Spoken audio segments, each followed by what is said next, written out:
This video is going to give an overview of how to predict the products of condensation and hydrolysis reactions.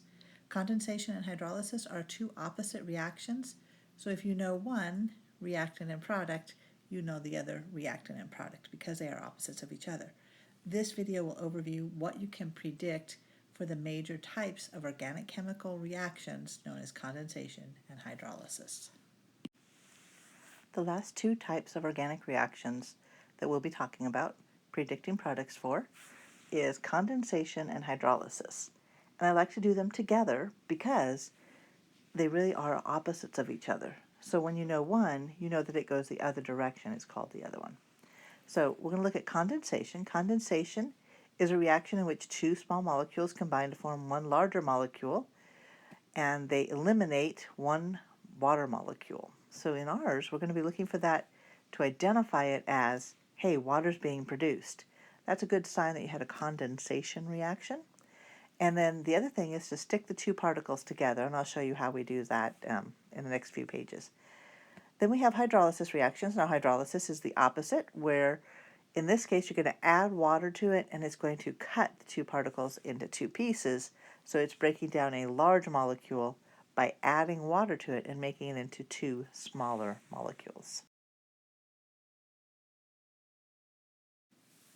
We're going to look at condensation first, and you'll notice that in the condensation reactions, all of them will have either an OH or an NH somewhere in the system. And so we're going to see that we put two alcohols together, and it's going to make an ether, and you can see how the H from one and the OH from the other make water. Then we look at the condensation of a carboxylic acid and an alcohol. And what we're going to do is we're going to take off the H off of one, the OH off of the other, shove those two parts together to make our new ester, and the byproduct, of course, will be water. And on the last one, we have the condensation of a carboxylic acid and an amine. We take the hydrogen off of one, the OH off of the other, so that obviously has to come from the carboxylic acid, stick those together to make water, and the other two parts will come together to make an amide.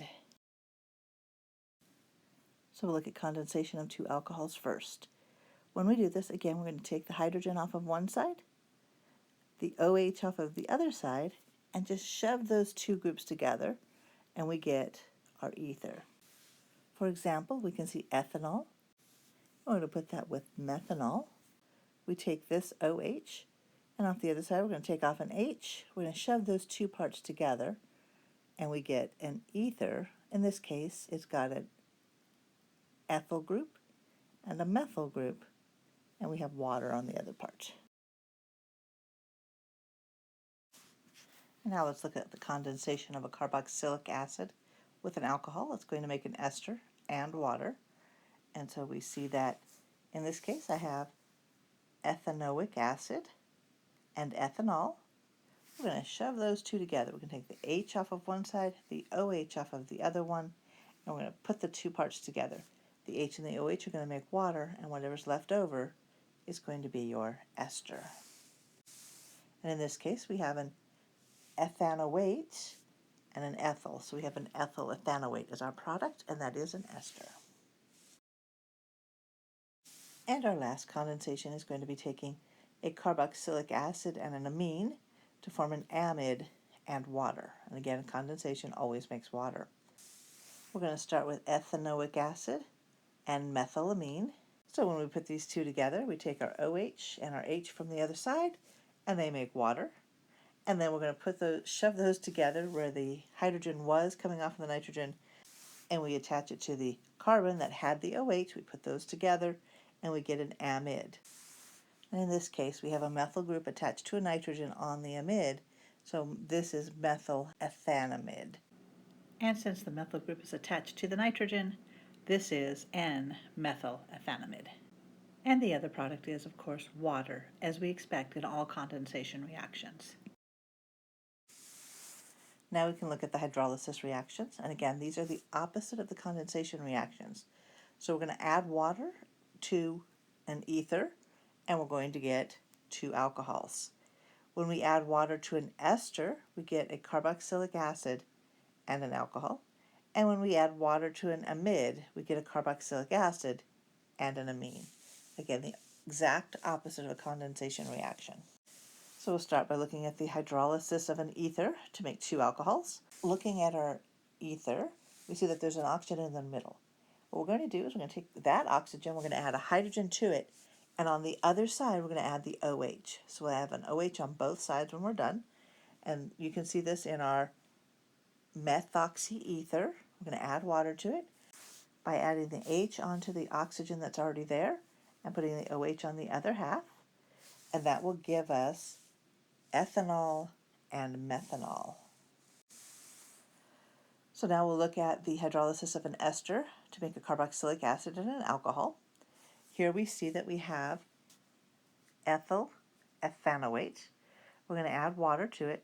We're going to put the H on the oxygen, and we're going to put the OH on the other side. In this case, we get ethanoic acid and ethanol.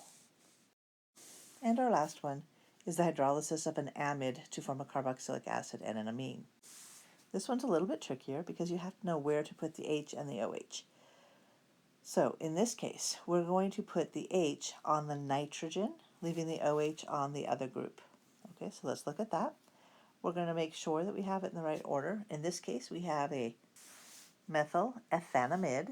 We're going to add water to it. We're going to put the H on the nitrogen, and we're going to stick the OH onto the ethanoate part.